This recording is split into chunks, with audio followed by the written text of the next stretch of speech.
Afgelopen weekend vond je er tal van activiteiten plaats die te maken hebben met de Maasplassen. Zo ook in de gemeente Leudal, waar 2 watersportverenigingen een demonstratie gaven.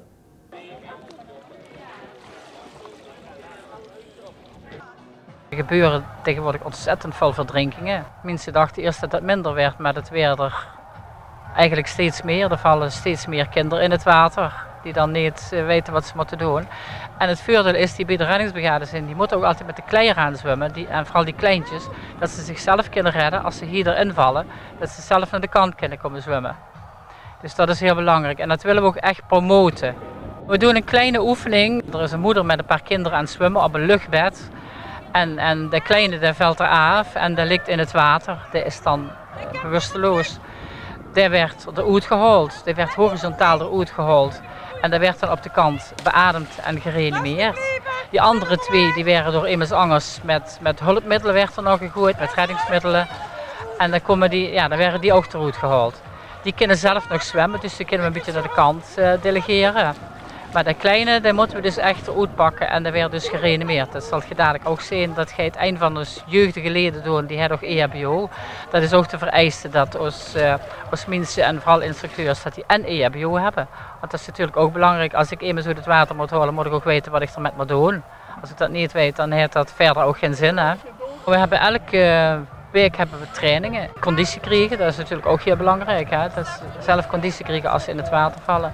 Daarbij hebben we ook nog een wedstrijdploeg, maar die trainen apart. Alleen de opleiding is alleen altijd van 8 tot 10 op zaterdagmorgen. En daar begint het met, dat is de basis van het zwemmend redden. Ja, dus deze mensen die gewoon later ook beroepsmatig dit werk doen? Nee, dat hoeft niet. We hebben er ook bij die gewoon in de zomer tijdens de vakantie bij de strandwacht werken aan zee. Daar krijgen ze nog een verkorte opleiding, want de zee is natuurlijk heel anders als hier aan de Maas.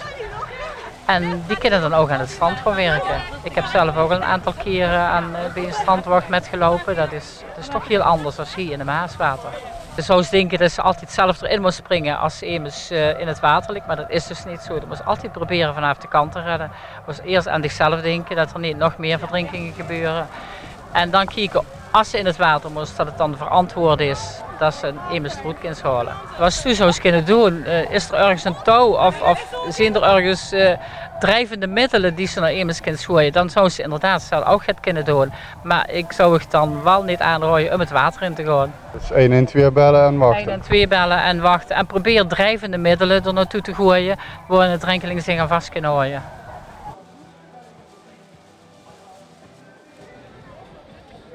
Wij zijn van de Buddy Divers uit de Heidhuizen. En we zijn een club, we bestaan sinds vorig jaar 24 jaar, vandaag dit jaar dus 26 jaar. We zijn een klein clubje lokaal van mensen uit het hele Leudal, zeg maar. Wij werden altijd gevraagd om hier met de duiktank demonstraties te geven. En daar kunnen mensen ook een proefduikje maken. Dus dat is waarom we hier zijn dit weekend. Onder water moest altijd met 2 man zijn. Buddy Diving noemen ze dat. Zo is ook de naam van onze club. Met 2 man is ook vanwege de veiligheid. Als ze in het boetewater hier gaan duiken, in de Maasplassen, dan gaan we vaak duiken. En dan hebben ze elkaar gewoon nodig. Hè. Hoe moest je als duiker allemaal op letten? Veiligheid gaat voorop. Bij ons is altijd van, als het water ingaat, bespreek ze van tevoren van hoe gaan we her, wie diep gaan we, wie lang gaan we. Je moest kijken wat de temperatuur van het water is, dus je moest altijd een beschermend pak aan hebben. Kijken dat ze niet blijft hangen natuurlijk onder water. Voor de rest is het lekker genieten. Hoe lang kan een duiker onder water blijven ongeveer? Dat ligt er heel aan.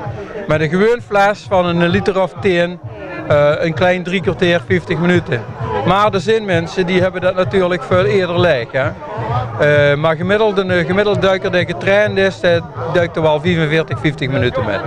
Kijk, het is belangrijk voor een duiker dat er goed uitgetrimd is.